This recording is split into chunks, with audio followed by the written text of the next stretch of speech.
So this Last of Us 2 situation may be the biggest story thus far of 2020 in this gaming space. And for the most part, this year also has just been kind of quiet so far, at least in gaming news, mainly because of the current global situation. Everything's slowed down, but it seems like things will be picking up very soon, especially with the big launch of the next generation of consoles in the holiday of 2020. But admittingly, I was a little hesitant talking about this story just because of the ramifications that could come from this. It seems like everywhere you go, you're being slammed with Last of Us 2 spoilers. I was watching the Assassin's Creed Valhalla announcement trailer, and it was just being spammed with Last of Us 2 spoilers. I've already seen it, it's already been ruined for me, but if you're going anywhere, I'm hoping that you're being very cautious if you're at all interested in this game, because yeah, it's a mess right now, and those who have actually read the spoilers, it seems like a lot are upset with the direction that Naughty Dog has gone in. But today I want to give a full breakdown of what's happening, what's going on, and some of the very interesting decisions that Sony has made to try and silence these leaks, including false copyright strikes, which is a major no-no, and even some lawyers have said that there could be a case made against Sony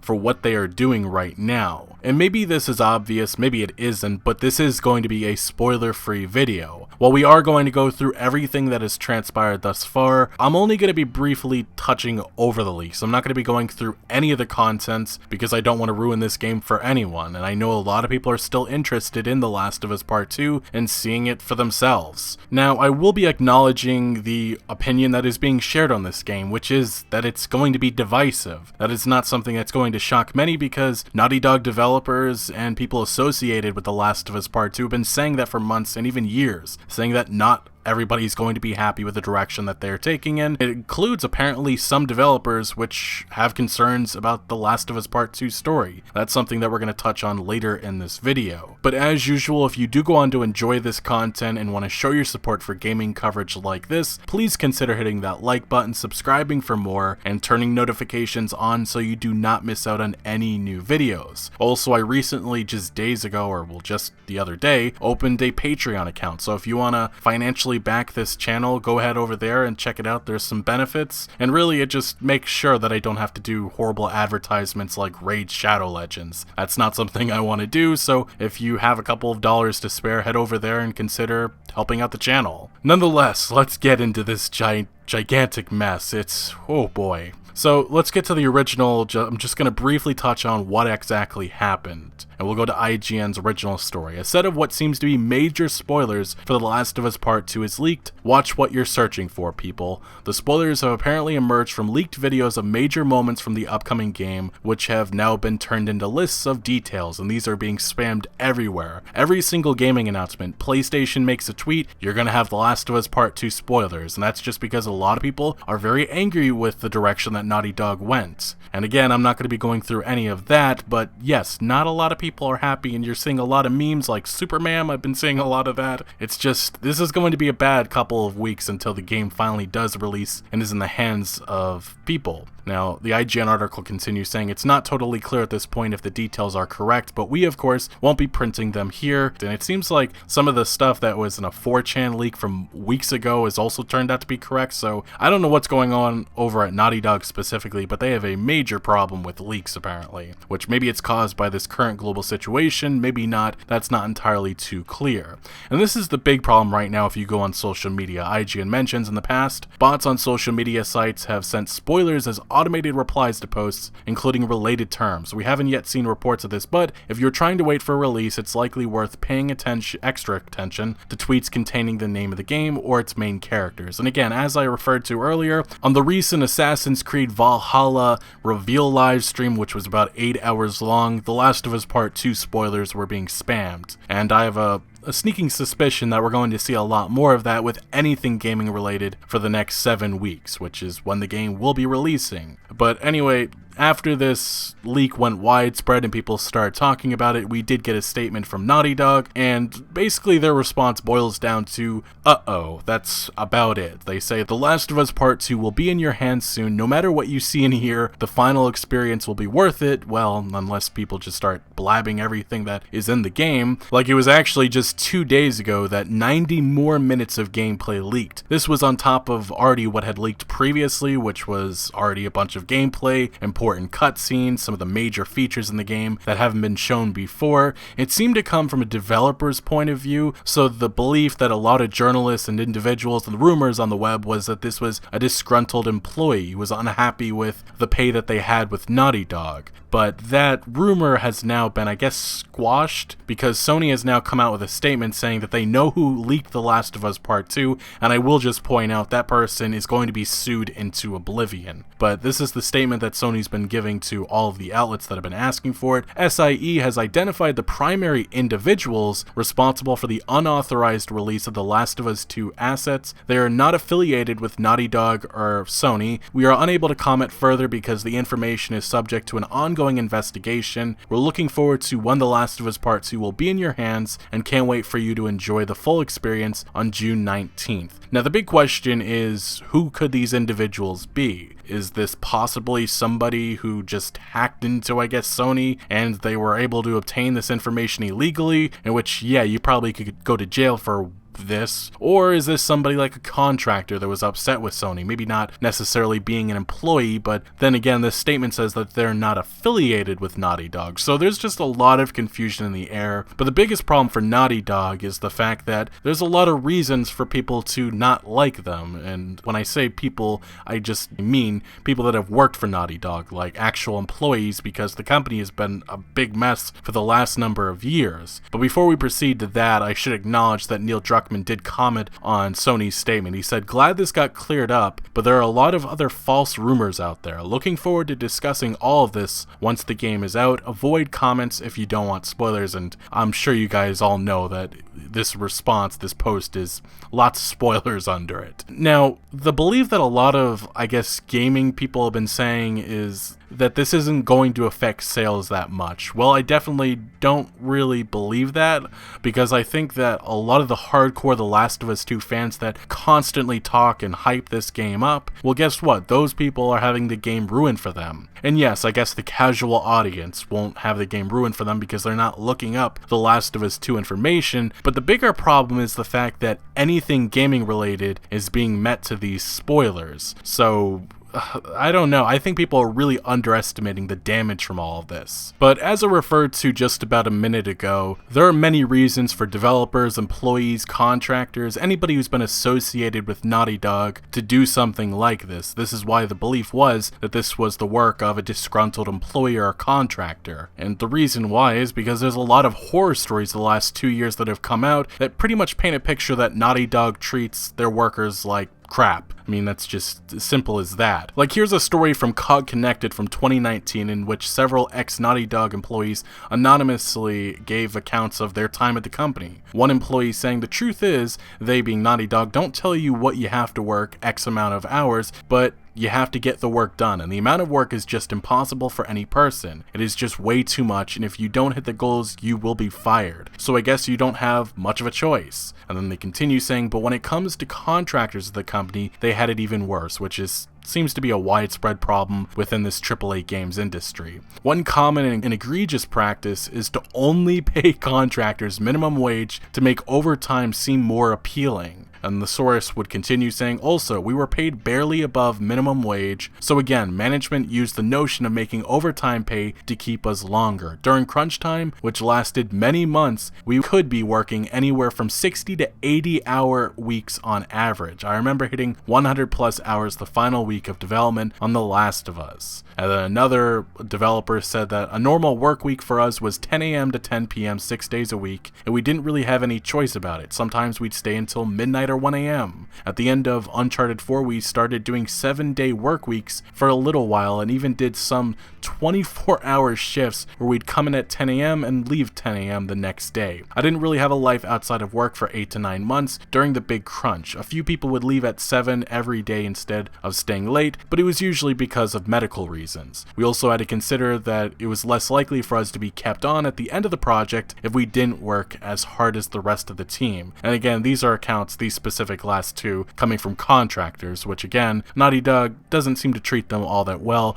although there have been some recent reports saying that Naughty Dog has made an effort with the current global situation to treat contractors much better. Well, at least in terms of pay. Regardless, Kotaku, about a year later, which this was actually just a number of weeks ago, put out their own report from Jason Schreier is no longer with the company, and it basically confirmed a lot of what was just said in that last report. It was a bunch of more accounts from current and former employees, pretty much talking about the company's destructive culture of crunch. And I'm not going to go through all of the details, I'm sure you've already heard much of this before, but I will go over a few of these specific accounts in this article. Many who have worked at Naughty Dog over the years describe it as a duality, as a place that can be simultaneously the best and the worst workplace in the world. And one major consequence of the culture has been attrition.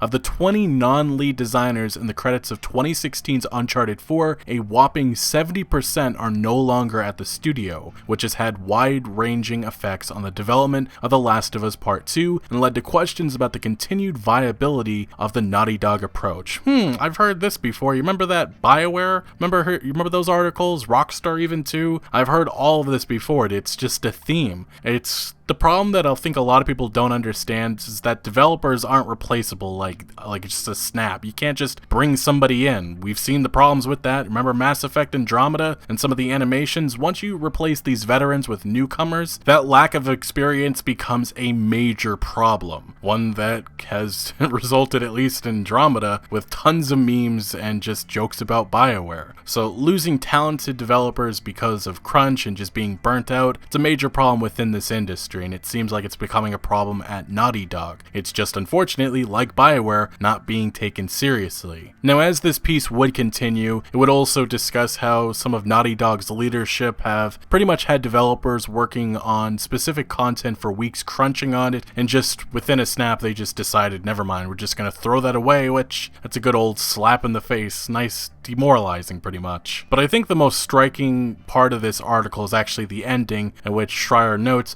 those who have worked on it tell me, The Last of Us Part 2, they believe it will be phenomenal, another shining entry in Naughty Dog's quest for excellence at all costs. Some say they think it's the best game Naughty Dog has ever made, yet there is also those developers, some of whom still work at Naughty Dog today, who say that there's a part of them that actually wishes this game would fail. I think I heard that again also with BioWare, with Dragon Age Inquisition. A critical flop might help show Naughty Dog that it isn't the best way to make games, this level of sacrifice isn't necessary, that maybe the project isn't worth losing all of these people. Now, these accounts, again, this was something, again, shared by another former developer, Jonathan Cooper, who took to Twitter, as it's been widely spread. When I left Naughty Dog late last year, they threatened to withhold my final paycheck until I signed additional paperwork stating I would not share their production practices. They finally relented when I assured them that that was most likely illegal. Now, Cooper would continue with a lot of other stuff about the crunch culture and the problems at the company, but he did mention, there are Naughty Dog stories worse than this, but like everything on my Twitter, I'm focusing on animation. For The Last of Us 2 fans, the game should turn out great with industry-leading animation. I would just not recommend anyone working at Naughty Dog until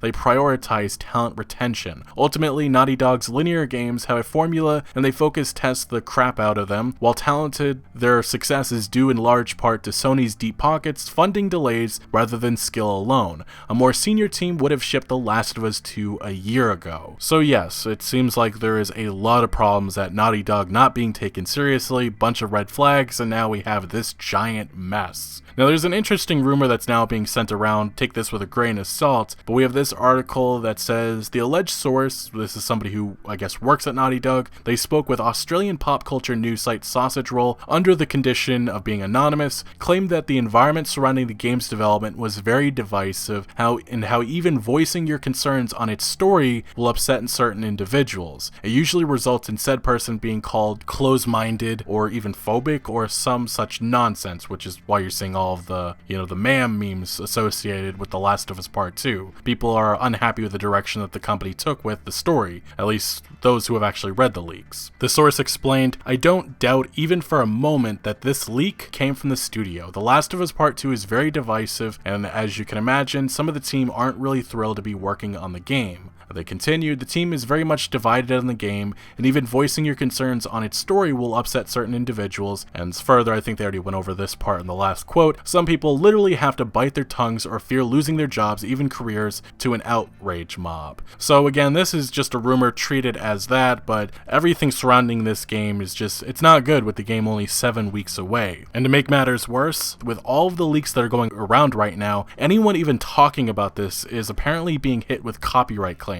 Multiple YouTubers are claiming that Sony is abusing the copyright system and just taking down anyone talking about or mentioning The Last of Us 2 leaks, which is extremely illegal. That is something that is not allowed. That's not the purpose of DMCA takedowns, and Sony's doing it because they just don't want people talking about this. This is actually something that I experienced a while ago with Red Dead Redemption 2. I talked about some leaks, and my video came down because of what I was talking about. That's just unfortunately how some of these publishers abuse the system, and YouTube really doesn't do a good job at preventing this behavior. But let's get down to the actual article, which goes over what is happening right now with these illegal copyright takedowns. Sony is belatedly pulling out all the stops and trying to prevent the spread of leaks of its upcoming The Last of Us 2 game from appearing on the internet. This extends beyond targeting actual video content from the game posted with copyright strikes and the shutting down of channels. Again, they're not just targeting the leaked gameplay, they're targeting anyone talking about this, just talking about the leaks, maybe not even talking specifically about the contents of the leaks, just mentioning them in the title. They're being hit with copyright claims because likely Sony's not checking any of this. They're just going ahead with it and hoping that by silencing this, less people will know about them. Anyway, they continue saying, "What's interesting about these incidents of Twitter accounts and users being blocked is that DMCA claims are now apparently valid in case a leak from The Last of Us 2 is so much as mentioned, as I said before, or mentioned linked to in a tweet, never mind posting any actual leaked content." The owner of Geeks and Gamers brand announced on Twitter that one of his videos about the game was taken down for copyright reasons, asking followers to help him by giving visibility to the story. And then he mentioned in the tweet, "I discussed, meaning I used my words and my opinions to talk about what is happening with The Last of Us 2, with Naughty Dog, and how they are abusing the copyright system, and then my video gets a copyright strike because of opinions, because I shared no footage, no images, and I did not even talk about any of these specific details of the leaks," Jeremy said in a video on the matter. I'm not familiar with this channel, but as far as I understand, these individuals, these YouTubers, and people on Twitter have just been talking about what's happening. They're not actually talking about the contents of the leaks, but for some reason their content has been hit with illegal takedown notices.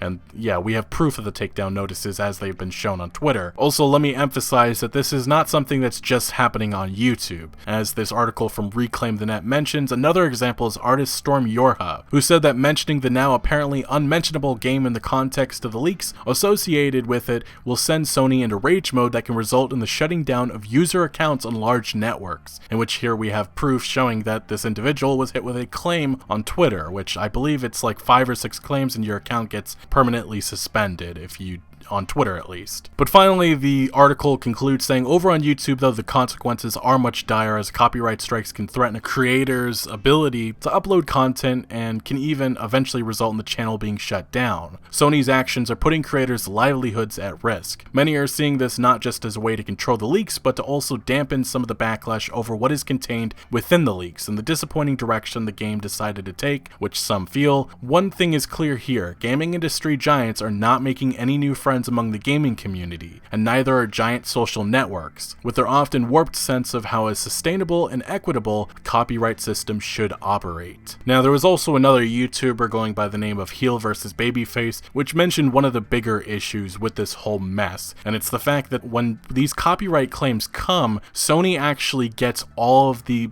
individual's information. So if Sony was to file a copyright claim on this video, I would have to fill out this information that Heel vs. Babyface notes. I would have to tell them my full legal name, my street address, my phone number, the city everywhere I live. They would know it, and as we've seen in the past, remember that Submotto situation with Borderlands 3? I could have private investigators for no reason at all coming to my house or harassing me with phone calls just because Sony was upset with what I did, and that's the huge concern with this situation. We've seen companies, whether that be Take-Two Interactive, abuse this system and use it to their advantage, and unfortunately YouTube doesn't do anything to stop it. But continuing forward, we actually do have a legal perspective on this situation and what Sony's doing, coming from Richard Hogue at Hogue Law, and he took to Twitter saying, while at least some of these videos may be over the fair use line, it strains credulity to believe they all are. Ideas and concepts can't be copyrighted. There certainly appears to be some significant issues with Sony's approach. And he would additionally say that if the copyright strike stories going around today prove accurate, there could be little doubt that Sony and its proxies have a very real issue on their hands, in which, yes, they can be sued for what they're doing right now, although I'm sure Sony doesn't believe that they will be sued over this. And it's unfortunately not looking like any gaming outlets are really taking any notice to this situation and what's happening. But anyway, with the leaks, what's going on right now, the overall feeling, like I said before, it's divisive. As you'll see in the comments on any video talking about this or referring to this, it's divisive. There's a lot of people memeing about this, a lot of people spoiling it for others. That's why you have to be extremely careful, but there's also just a lot of people unhappy with the direction that Naughty Dog is taking. And this is something that the company has talked about in the past. And as Kotaku wrote in this article, The Last of Us Part 2 will be a game about hate. And this is what I believe it was Neil Druckmann who said, if the first game was really about the love between these two characters, this story is the counter of that. This is the story about hate, through Ellie this time. The first game you play as Joel, this time you play as Ellie. With regard to worries about a sequel could somehow risk degrading the integrity of the original's ambiguous ending, Druckmann said, you have to understand that no one loves these characters more than we do, and we would not do this if we didn't feel like we didn't have the right idea. All I ask is that fans of the first one put some faith in us, trust we're going to do right by them. And finally, this was more recently, being a little bit more specific, this is an official interview that came a month ago from the outlet Fandom, but Troy Baker, who portrays Joel in The Last of Us Part 2, actually answered some questions and talked about concerns with this game. He said, what we've done such a good job of doing in The Last of Us 2 is to continue to peel back layers and learn more about him. I've even learned more about Joel, and I'm the guy that walked into The Last of Us audition and said, I know the truth about Joel. I knew his truth back then, but after The Last of Us 2, I know even more of Joel's truth. And he would continue saying, if we have done our job right, people will question everything about The Last of Us 2. I want fans to be able to challenge their own ideas about what the game is, what this world is, who the characters are, everything. And finally, I want people to go in open-minded to this story and allow Joel and Ellie to tell their story, not the story that people think that they want to be told. If people go in open-minded to this thing, he teases, I think they will have a completely different experience than if they go in closed-minded. But this is also kind of the startling part, and so here we are now. I think 3 or 4 years from that moment of him first having an idea, I think that's Neil, to now being literally days away from it being released. This was before the delay. He smiles with a look of disbelief, and again, we find ourselves in that same position of, I don't know whether people are going to like it or they're going to hate it, but I definitely will not be ambivalent about it. So in conclusion, to finally wrap all of this together, I don't know if this is going to affect sales at all. All I know is that a lot of people are unhappy right now. Some are unhappy just because they've been spoiled with some of the major events that are going to happen in the game. Some are just unhappy with the direction that Naughty Dog is taking. It just seems like this is the worst case scenario for Naughty Dog and Sony. And I understand that there's a lot of people going around trying to, dampen fears. Okay, maybe if you've been spoiled, you'll still get the whole experience and be able to see the context, but this is a story game. I mean, when the whole game is leaked 7-8 weeks before release, that's a major problem, and I don't know what Sony's going to do to the leaker, whoever it may be, but yeah, they're going to be sued into oblivion, and this seems like this could continue to evolve into a bigger mess as we get closer to release, and once finally people get to actually see the product, I don't know what the reception's going to be. Hopefully people, I guess, enjoy it. I'm hoping people will have a good time with it, but if people don't, it's just it'll be very interesting what happens after that. But for now, this is a situation that I will be monitoring, but I also want to be very careful. I want to make sure that I'm not spoiling anything for any of you. This is something that I've become very cautious with. Even talking about stuff like this on Twitter, I become a little bit worried because sometimes I feel like I'm saying too much, sometimes I feel like I'm saying too less, and I know a lot of people wanted me to talk about this story, so here I am. These are my thoughts, and for the most part, it's just what a mess. That's basically what I can say. It's just a mess, and this is not a good look for Naughty Dog, and this whole story about a disgruntled employee, the reason why people thought that, and why people thought it was believable, was because Naughty Dog doesn't treat employees, contractors all that well, and that's a culture that's going to have to change. But anyway, what do you make of this whole situation? What are your thoughts? Let me know them down in the comment section below, but thank you for watching. Make sure to leave a like if you did enjoy this video, or if you found any informative value, and make sure to follow my other social media accounts for updates on new videos. Links are always down in the description below. I'm most active on Twitter, giving opinions on news that I do not always get into video form, so do make sure to follow me over there. Also check out my Discord for all sorts of conversation on games. And again, thank you for joining. Consider subscribing for more videos like this, and I'll see you later.